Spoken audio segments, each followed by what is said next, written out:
यह कहानी है एक गरीब की बेटी। एक बार की बात है, एक गरीब लड़की रीना व उसकी माँ लक्ष्मी सड़क पर जा रहे थे। वह अपने गांव से काफ़ी दूर पहली बार इस शहर में आए थे। कुछ आगे आकर वह दोनों एक चाय वाले की दुकान पर रुक गई। कुछ पल यहाँ वहाँ देखने के बाद लड़की की माँ लक्ष्मी दुकान वाले के पास पहुँची। उससे कहने लगी, भैया, हम आज ही सोनापुर गांव से आए हैं। हमारा इस शहर में कोई भी नहीं है। क्या आप मुझे अपनी दुकान में कुछ काम दे सकते हैं जिससे मैं अपनी बच्ची का पेट भर सकूं? इस पर चाय की दुकान वाला कहने लगा, बहन, मेरे पास तुम्हारे लिए कोई बड़ा काम नहीं है और ना ही मैं तुम्हें इतने पैसे दे पाऊंगा। इस पर लड़की कहने लगी, भैया, मुझे पैसे की ज़रूरत नहीं है। मैं आपके बर्तन भी मांज लूँगी, बस आप उसके बदले में मुझे इतना खाना दे देना कि जिससे मेरी बच्ची का पेट भर सके। दुकान वाला कहने लगा, ठीक है बहन, लेकिन तुम रहोगी कहाँ? इस पर वह बड़ी मायूसी से कहने लगी, भैया, मेरा इस दुनिया में कोई नहीं रहा, क्योंकि रीना के पिता का देहांत हो गया है, जिसके बाद मेरे ससुराल वालों ने मुझे और मेरी बेटी को धक्के मार कर घर से बाहर कर दिया है।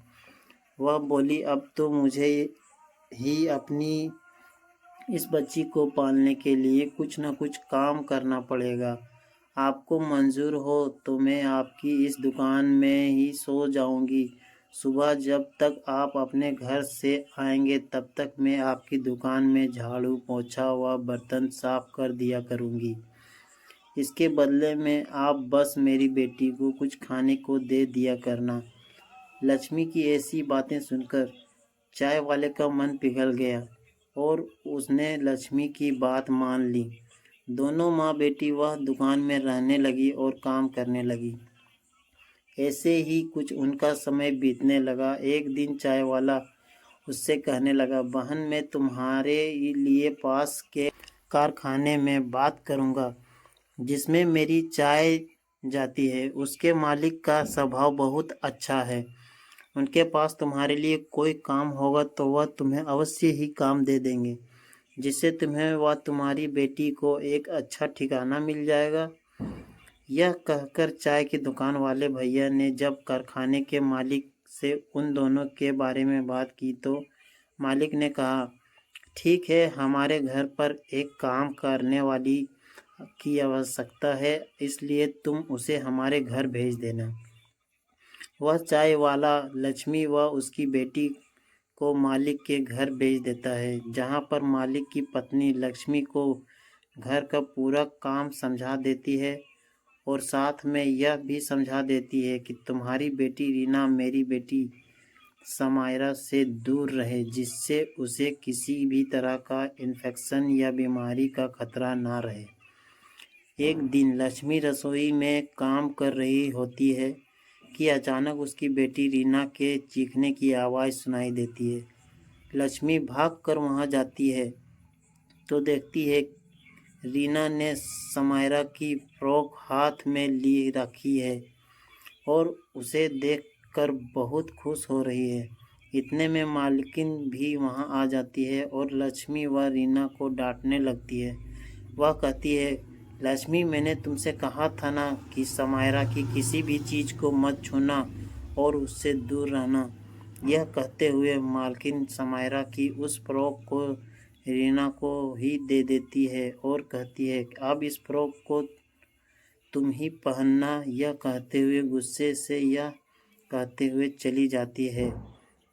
एक दिन मालकिन व लक्ष्मी पास के बाजार में सामान खरीदने साथ में जाती है और रीना व समायरा के घर पर अकेली रह जाती है।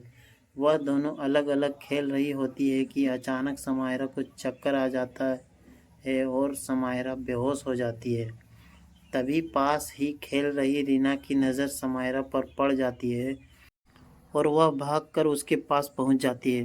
रीना समायरा को ऊपर पानी की बूंदें डालती है, जिससे उसे होश आ जाए, पर समायरा अपनी आंखें नहीं खोलती। रीना घबराकर बिना देर किए पड़ोस में जाकर शोर मचाकर यह बताती है कि देखो, समायरा को पता नहीं क्या हो गया है और वह उठ नहीं रही है। उनके पड़ोसी आकर जब घर में देखते हैं तो वह समायरा की हालत देखकर जल्दी से डॉक्टर को बुला लेते हैं। कुछ ही देर में डॉक्टर वहां आ पहुंचते हैं और समायरा को इंजेक्शन लगाते हैं, जिससे वह होश में आ जाती है। कुछ देर बाद मालकिन व लक्ष्मी भी बाजार से लौट आती है और घर पर पड़ोसियों को देखकर घबरा जाती है। समायरा की हालत देखकर तो मालकिन बहुत ही परेशान हो जाती है, लेकिन डॉक्टर उन्हें दिलासा देते हैं कि अब वह ठीक है और कुछ दवाइयाँ लिख देते हैं। समायरा की मम्मी उसके पापा को भी फ़ोन करके बुला लेती है। डॉक्टर उन दोनों को समझाते हैं कि ब्लड प्रेशर लो हो जाने की वजह से समायरा को चक्कर आ गए थे और वह बेहोश हो गई थी। ऐसे में अगर सही समय पर रीना पड़ोस में जाकर लोगों को नहीं बुलाती तो कुछ भी हो सकता था। वह रीना की बहुत तारीफ करते हैं और वह कहते हैं, अगर यह समझदार लड़की यहाँ ना होती तो पता नहीं आज क्या हो जाता। डॉक्टर की यह बातें सुनकर समायरा के मम्मी पापा बहुत खुश होते हैं और रीना व समायरा को साथ में खेलने की इजाज़त दे देते हैं, जिससे लक्ष्मी की परेशानी और भी सुलझ जाती है। अब वह खुशी खुशी मन लगाकर उनके घर में काम करती थी और अब उससे अपनी बच्ची की भी चिंता नहीं रहती थी, क्योंकि जब रीना और समायरा सारा समय साथ खेलते रहते थे। इस प्रकार एक गरीब माँ और उसकी बेटी, जिसका कोई सहारा नहीं था, उन्हें सहारा मिल जाता है और खुशी खुशी उसका जीवन व्यतीत होने लगता है। इसलिए हमें कभी भी जीवन की कठिनाइयों के सामने हिम्मत नहीं हारनी चाहिए और डट कर उनका सामना करना चाहिए। तो गाइस, आज के इस वीडियो को यहीं समाप्त करते हैं। हमारे चैनल को सब्सक्राइब कर लीजिए और वीडियो पसंद आए तो लाइक भी कर लीजिए, और भी इसी तरह की बेहतरीन जानकारी और कहानी सुनने के लिए। Thanks for watching. मिलते हैं फिर नेक्स्ट वीडियो में।